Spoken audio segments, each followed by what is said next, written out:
नमस्कार, जरूरी बात में आपका स्वागत है। छत्तीसगढ़ में समर्थन मूल्य पर धान खरीदी की शुरुआत हो चुकी है। छत्तीसगढ़ अकेला ऐसा राज्य है जहां धान के लिए राज्य सरकार किसानों को प्रति क्विंटल 3,100 रुपए का भुगतान करती है। अगर इस आंकड़े को देखें तो पता चलता है कि स्वामीनाथन आयोग की व्यापक लागत C2 प्लस 50% को जोड़ें तो इस धान की कीमत 2,886 रुपए 50 पैसे प्रति क्विंटल होगी। छत्तीसगढ़ सरकार स्वामीनाथन आयोग की सिफारिश से भी कहीं अधिक कीमत किसानों को दे रही है। देश के किसी भी राज्य में धान के बदले किसान को इतनी कीमत नहीं मिलती। छत्तीसगढ़ जब अलग राज्य बना तब किसानों को प्रति क्विंटल धान के बदले 510 रुपए का भुगतान होता था। उस साल यानी 2001 में 4,63,104 मीट्रिक टन धान की खरीदी हुई थी। अब धान के लिए 3,100 रुपए प्रति क्विंटल की कीमत दी जाती है और पिछले साल 144 लाख मीट्रिक टन धान की खरीदी हुई थी और इसके बदले किसानों को 30,68,81,000 रुपए का भुगतान किया गया था।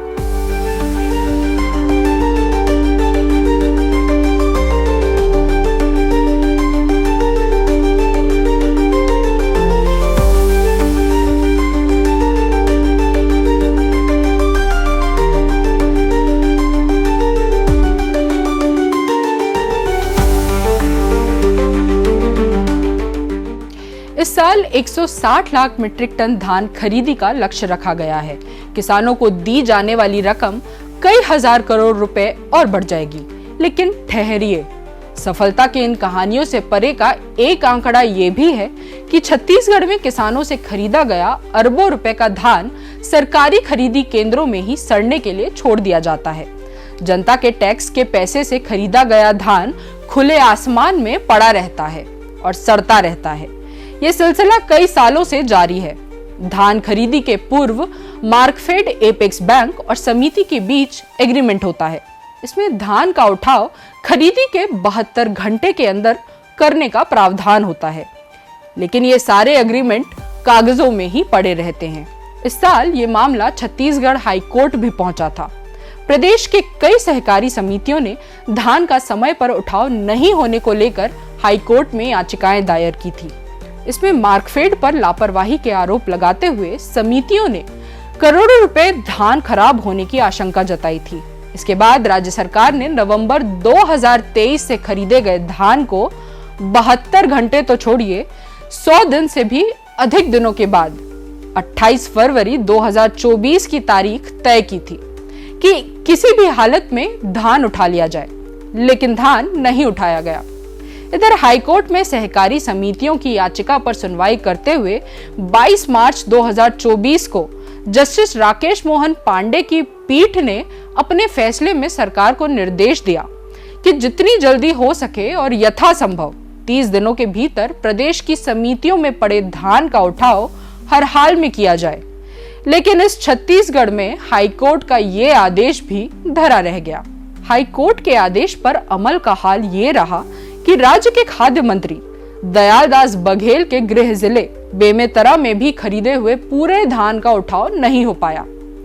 जून के महीने तक के जो अंतिम आंकड़े उपलब्ध हैं, उसके अनुसार हाईकोर्ट के आदेश के कई महीनों बाद तक राज्य के खाद्य मंत्री के गृह जिले बेमेतरा के 37 समितियों में लगभग 30,000 क्विंटल धान का उठाव नहीं हुआ।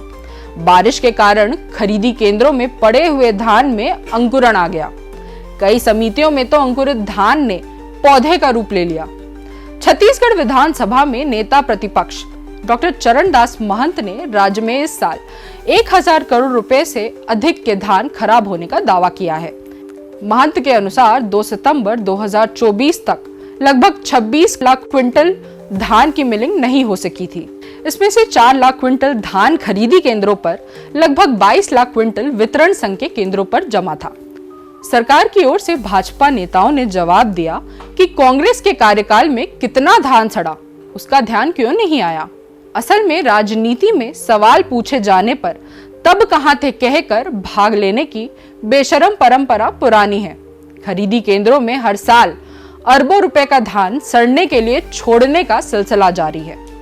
सरकार चाहे किसी भी पार्टी की हो, लेकिन कभी कोई सवाल नहीं उठाता कि जनता के पैसों की इस निर्लज बर्बादी के लिए जिम्मेवार कौन है।